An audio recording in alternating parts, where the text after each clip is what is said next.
আজ 3 মে 2024 আজকে মার্কা নির্বাচন কমিশনার থেকে মার্কা দেওয়ার দিন ছিল। আমি মোটরসাইকেল মার্কা নিয়ে সদর উপজেলা পরিষদ চেয়ারম্যান পদে প্রার্থী হয়েছি।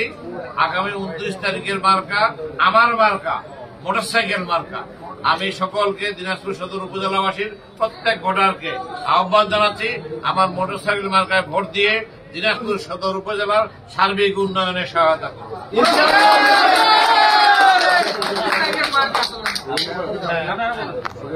আমি ভাইস চেয়ারম্যান পদপ্রার্থী।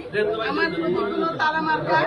আপনারা সকলে সহযোগিতা করে 29 মে আমাকে জয়যুক্ত করে আপনাদের পাশে থাকার জন্য সহযোগিতা করবেন। ধন্যবাদ। আসন্ন সদর উপজেলা নির্বাচন 29 মে।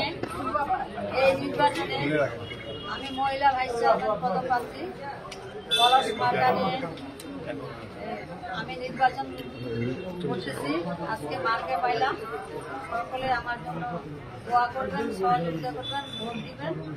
ভোট দেওয়ার জন্য সবাইকে উৎসাহিত করবেন।